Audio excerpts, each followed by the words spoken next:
Rossi fans, Valentino Rossi wasn't supposed to lose the 2015 title. He led the championship almost the entire season. He had battled, gritted, outsmarted younger riders, and reawakened the passion of a global fan base. But that year, it didn't end with a trophy. It ended with betrayal. It all started with a slow-burning war with Marc Marquez. Rossi believed that after falling out of title contention, Marquez was deliberately interfering in his races to assist fellow Spaniard Jorge Lorenzo. The tension reached its boiling point in Malaysia. At Sepang, Rossi and Marquez went to war on track, lap after lap of blocked lines, heavy braking, mind games, until finally, Rossi did what no fan thought he ever would. He forced Marquez wide, turned his head, and Marquez went down. Race direction called it dangerous riding. Rossi was handed 3 penalty points and forced to start the final race of the season, Valencia, from the very back of the grid. And that's where the pain begins. Because in Valencia, Rossi didn't fold. He didn't rage. He fought like a man possessed. From the 26th, he climbed to 4th in just 13 laps. The world watched in disbelief. He cut through the grid like he was on rails. But ahead of him, Jorge Lorenzo led, and behind Lorenzo, Marc Marquez and Dani Pedrosa. The trio rode in formation. Lap after lap, Marquez sat behind Lorenzo, close enough to pass, but never trying. He had the pace. Everyone saw it. Pedrosa once tried a lunge, but backed off. The race ended with Lorenzo first, Marquez second, Pedrosa third. Rossi finished 4th. He lost the title by 5 points. To the fans, it wasn't a fair fight. Rossi had been forced to claw back from the back of the grid, while his rival enjoyed what many called a Spanish shield at the front. Social media exploded. Rossi's fan base, the largest in the sport, accused Marquez of deliberately protecting Lorenzo. Accusations flew.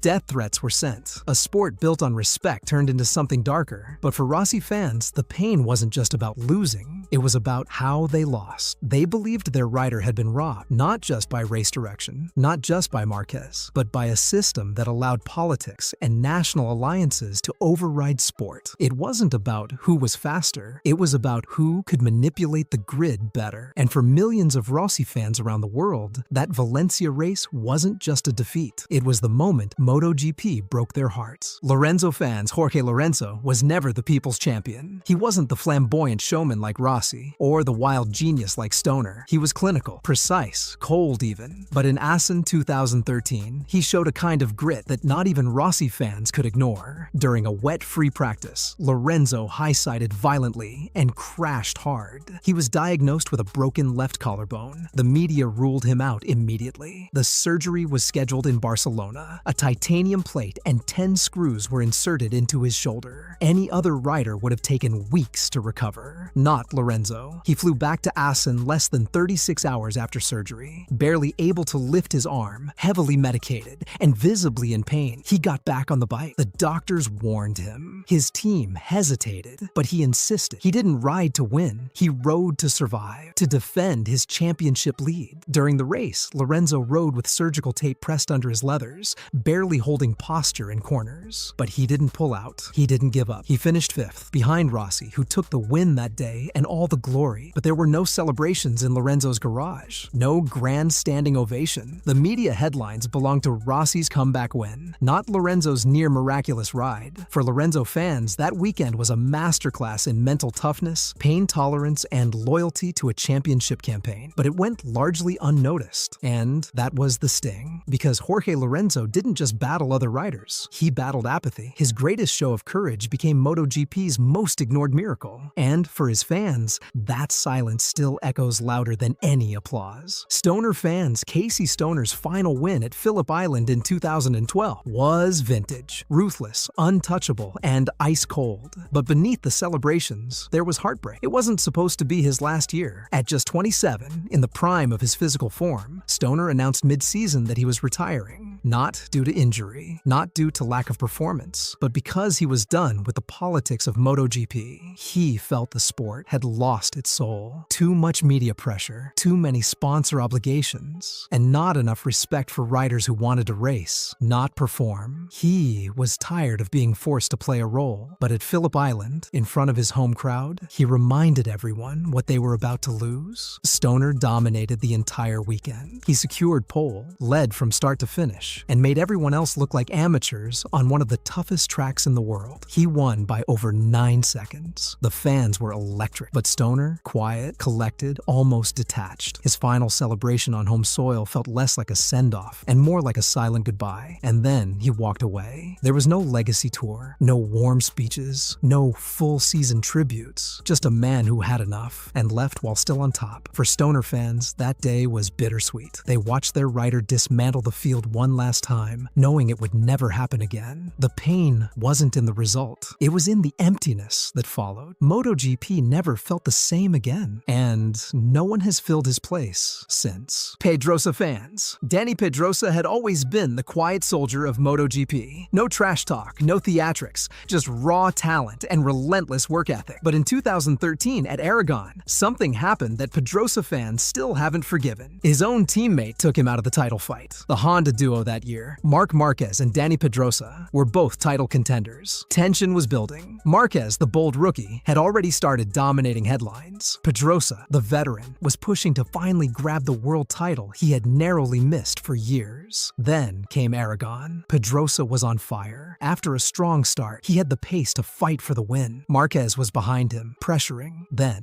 just as Pedrosa hit the gas on a corner exit, his rear wheel snapped loose violently. He was flung into the air and crashed hard. The cause? A broken traction control sensor. Moments later, replays revealed the truth. Marquez had accidentally clipped the rear of Pedrosa's bike during a close maneuver just before the crash. That tiny touch severed the sensor cable. With traction control disabled, Pedrosa had no chance. It was like yanking the safety net mid-flight. He crashed out, his title hopes gone. Marquez continued the race and won. No penalty, no apology. For Pedrosa fans, it wasn't just heartbreaking. It was betrayal. Not from a rival, but from inside the same garage. It was one of the few moments in MotoGP history where a teammate unintentionally ended another season. Pedrosa got back on the bike weeks later, injured and behind in points. He never really recovered that year. For fans who had waited so long to see him win a title, Aragon 2013 was the moment they knew it was never going to happen. Dovizioso fans. Andrea Dovizioso had done everything right. For years, he fought against the unstoppable force that was Marc Marquez. He never had the faster bike. He never had the spotlight. But he had heart and consistency. He finished second in the World Championship 3 years in a row. 2017, 2018, and 2019. Each time, pushing Marquez to the limit. Each time, coming up short. Still, Ducati fans backed him like family. Because Dovi wasn't just a rider. He was loyal. He stuck with Ducati through its darkest years and helped resurrect the brand. But loyalty wasn't returned. At the start of the 2020 season, rumors swirled that Ducati was hesitant to renew his contract. No performance issue, no crash problem, just cold feet. Then, just before the Austrian GP, it was confirmed Dovizioso would not be retained for 2021. No big farewell, no graceful send-off, just a press statement. Then came Sunday. Dovi lined up with fury in his veins and something to prove. The race was chaos, red flags, restarts, crashes, but Dovizioso, ice cold. He took control, held the pace, and crossed the line first. He gave Ducati a win the same weekend they told him he was no longer needed. No celebration, no hugs. Just a man standing alone on the top step of the podium, while the team that pushed him out quietly clapped behind their masks. For Dovi fans, it wasn't victory. It was heartbreak in a red suit. The message was clear. Sometimes, loyalty doesn't pay, and that's a pain you don't forget. Zarco fans, what happened at the Red Bull Ring in 2020 was the closest MotoGP has come to catastrophe.